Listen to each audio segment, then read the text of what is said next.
It is Wednesday, my dudes, which means it's time for another First Thoughts and Initial Impressions Epic 7 video. This one will be on Setsuka, the newest 5-star that was just shown earlier this morning on the Epic 7 YouTube channel. As with all of my First Thoughts and Initial Impressions videos, I'll give you my 2 cents on the character. How good do I think Setsuka is? How hot do I think Setsuka is? What types of gear and artifacts would I play her on?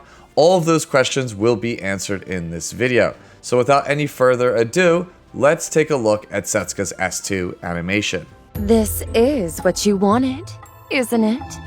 Allow me to awaken your desires. Don't reject it. I'm simply hastening your future. Conformity numbs the soul.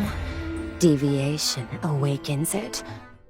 Oh no, sexy sword girl.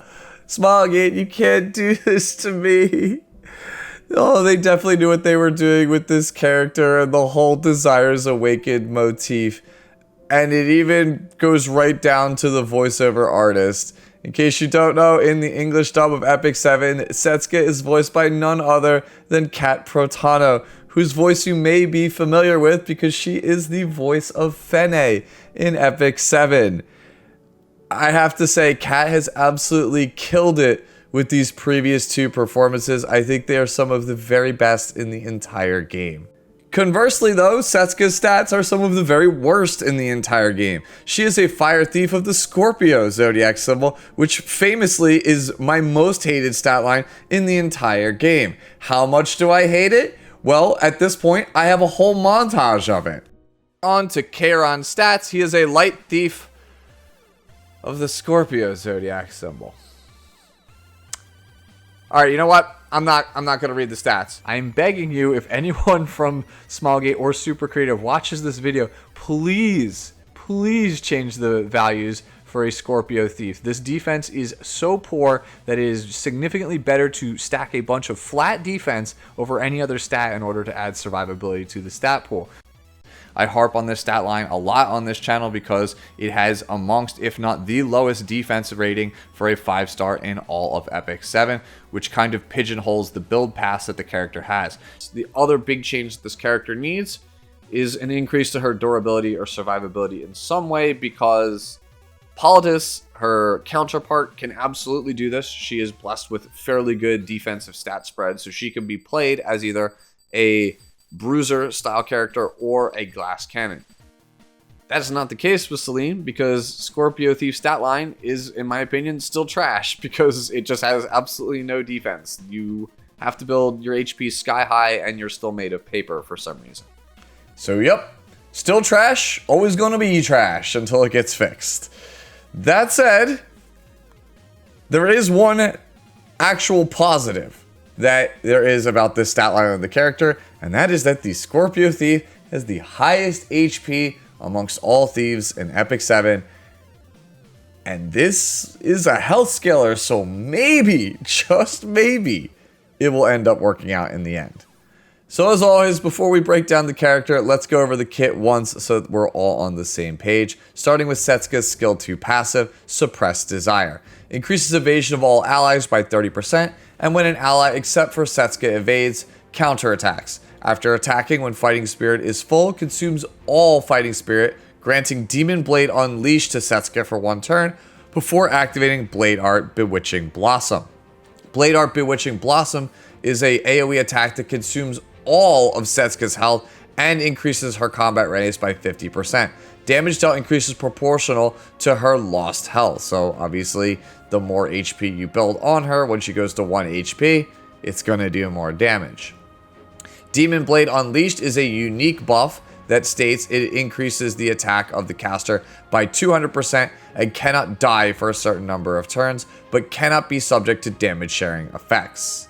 Moving on to Setsuka's Skill 3, it is Rouge Aroma. You gain 30 Fighting Spirit as well as 2 souls upon use, and it has a 3 to 6 turn cooldown depending on skill level. It is a non-attack skill that dispels all buffs from all enemies before inflicting Beguile and decreased hit chance for 2 turns. This move ignores effect resistance of targets that have less max health than Setsuka. And finally, Setsuka's basic attack skill, Horizontal Slash. The slide here says that you gain 30 fighting spirit upon use, but I believe that to be incorrect.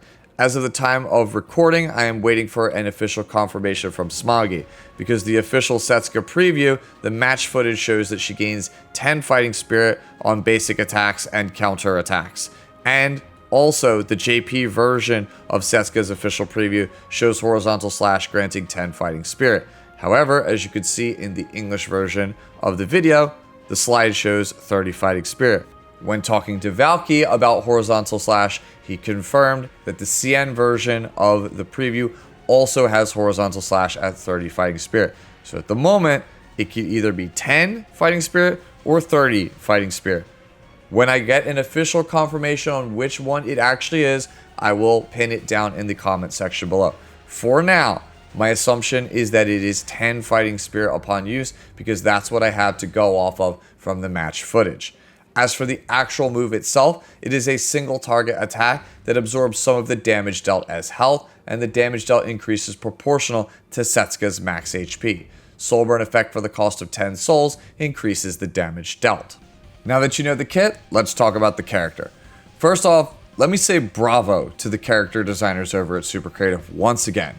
They took one of the most gooner artifacts in the game, most likely drawn back from when E7 was originally slated to be 18+, and somehow not only preserved that same vibe, but made it somehow feel like a natural fit into the game's lore.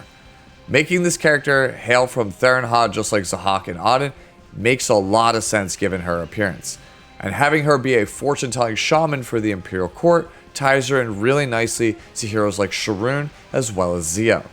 The fact that her kit contains a blade art move is very reminiscent of characters like Celine and Corinne. Hell, she's even got a cursed katana just like Corinne does.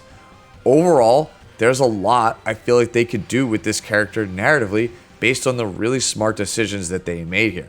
The fact that she's also cursed to tell crude jokes is a nice touch, because it gives you this sense that the devs are keenly aware of the lens with which we, the player base, have viewed this character over the years. It's all genuinely impressive. They built all of this off of essentially a piece of art that just screams, hey, check out my boobs. Speaking of which, how I feel about this character essentially boils down to that one meme. You've probably heard it before. My red flags are big, but my boobs are bigger. I think Setsuka has some really serious problems from a gameplay standpoint that might end up causing her to not really be all that great, and we'll get into those in a second. That said, this character is like stupidly hot, so I'm going to ignore every red flag the unit has and just start slamming pulls the second the character comes out. And I'm pretty sure many of you are thinking the exact same thing. I could just end my review right here, but for those of you who are not in love with this woman's appearance, I guess I have to do actual due diligence and explain my choice of words on the thumbnail art. Let's start with the obvious. Scorpio Thief is just a bad stat line. No two ways about it. Yes, I know it has above average attack. Yes, I know it has the highest health amongst thieves. Yes, I know the speed score, while not fast, is still reasonably solid. But 473 defense is just a trash can stat, no matter how you slice it. There has not been a single character in the 7 years that I have played this game that can use this stat line without dodge somewhere in its kit to function. Thankfully, Setsuka does have dodge built into her skill to suppress desire, but it comes at an even lower rate than all other dodge thieves out there, since it applies the 30% to her entire team, not just her. At this point, with a dodge artifact on, she's the same as every other evasion thief when they're not wearing an artifact. That doesn't exactly bode well for her survivability. Luckily, all of her moves scale off of max health, unlike, say, Violet, for example. This means you can actually just focus on bulk and crit damage and not have to even bother with attack, letting you get some really impressive HP totals somewhere north of 25,000 instead of, say, like 17 to 20k like you would get with Violet. The problem is here that since she is a pure health scaler, Demon Blade Unleashed is a bit of a puzzling buff. It increases our attack by 200%. That's not nothing, and it will definitely give an increase to our damage since all health scaling moves have an attack multiplier in them. It's just really small. What I'm getting at here is I feel like this should have just been a damage percentage increase. There's got to be something behind the math that made them go with attack percentage rather than damage percentage on a health scaler, but at first glance, it just feels kind of off. The pseudo immortality that this buff gives, by the way, is pretty good, but the damage sharing passive portion kind of feels out of place. It feels like there was something in testing that was super broken with the Lady of the Scales, so they kind of just tacked it onto the kit last minute. The last two parts of this skill that we haven't touched on are the guaranteed counterattack whenever someone other than Setsuka evades, and the fact that Blade Art Bewitching Blossom feels like it's a team wipe whenever it goes off, at least if the preview video is to be believed. Hitting an ally and having her counter basically equates to her having built-in Elber's Ritual Sword when you think about it, and also having a fighting spirit based ultimate that should just instantly win you the game. That all basically spells out Abyssal Euphine on paper. Hell, you could even argue that Inheritor Amiki with her runes and Elber style counters, as well as game-winning S3, same boat. The big difference between Setsuka and those two characters, though, is that Setsuka is nowhere near as durable of a hero. Thankfully, they put built-in lifesteal on her basic attack Horizontal Slash, which should help out a lot with keeping this character alive. All you have to do is sit back and let the counters flow in from your opponent until you proc enough of them to get Bewitching Blossom, which is a whopping 10 counters to actually go off. You see, unlike Abyssal Euphine, who gets Fighting Spirit on not only counter, but whenever she gets hit, Setsuka actually has to proc a combination of 7 counters and 1 turn with her skill 3 to actually go off. That's a lot to ask for, so I really hope that Bewitching Blossom is a team win. This character completely folds, by the way, to heroes like New Moon Luna and her S3, Mort and his passive, Seafan Hippolytus and her passive, and probably a slew of other characters that I'm forgetting at the moment. Hell, there's even a chance that a simple guard captain Kraus Soulburn just removes the character from the fight instantly, no matter how tanky she is due to that poor defensive stat. The spots where your opponent doesn't have those outs though, I feel like this character is going to feel really strong and really cool. Assuming she counters, that is. This brings me to my next issue. The character only counters if one of her teammates dodges, not when she dodges, which means that your opponents could just dogpile onto Setsuka and kill her without ever having to worry about anything, because as long as they don't attack the teammates, she's not going to counter. This is obviously mitigated by the fact that she's going to be releasing alongside the Repose set. Sort of. You see, I truly believe if you want to play Setsuka, Repose set is going to be mandatory for her to shore up her very obvious weakness that I just talked about. The issue here, though, is that Setsuka comes out on September 4th, 2025. The Repose set releases on September 11th, 2025. So we basically have to wait a whole week once the character drops before we can even do any actual serious testing, in my opinion, which is maddening. Like, absolutely maddening. The last skill that we haven't talked about is her skill 3, Rouge Aroma. It's a decent enough skill 3 as it does everything you'd want. 30 fighting spirit to progress you towards your win condition faster, removing buffs that could potentially harm this character, blinding opponents so that way you have a better chance of proccing your counters, and of course, Beguile. My assumptions are that they tacked on Beguile because this character's hot, but maybe it's also just to give you fluff damage when the character inevitably channels that big left side energy and never counters a single time. It being a non-attack skill means that there's also a chance that she just dies to a Celine blink or just doesn't get to play the game because Paul just procced a stun on her, but those are just risks that we accept here in 2025. The ignores ER clause is pretty nice on the skill at least, meaning I don't have to deviate from stacking more health than a Dragon Bride Senya just to be able to play the game. As for builds, this character is kinda super straightforward. I feel like no real room for deviation. Riposte is absolutely the best in slot option here, as it shores up by far her biggest weakness. After that, I guess counter set is probably your next best option.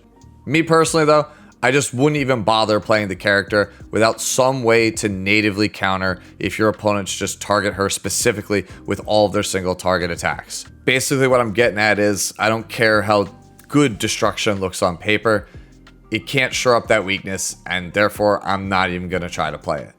As for right side pieces, I'm fairly confident that you're going to be playing health percentage on the ring and the boots. It's just a matter of whether or not the necklace is going to be crit damage or health percentage. Once we see this character's multipliers, that's when we can make the decision on whether or not to just go triple HP percentage main stat on the right side for this character. Flat defense, by the way, is going to be, I think, a really important substat on this character. So if you have good pieces that have that, that would be good. Hell, if you got like 100+% equipment score flat defense main stat right side piece, that also seems like it works out really well here. As for artifacts, I think there's really only one option here, and it is the one that she is featured with, which is Lethal Whispers. It increases her evasion by 20% after counter-attacking while the target is still alive, has a 20 to 40% chance based on artifact level to activate her basic skill once more. It's essentially Dust Devil with evasion built into it, considering this character needs 7 basic attacks in order to actually access her win condition.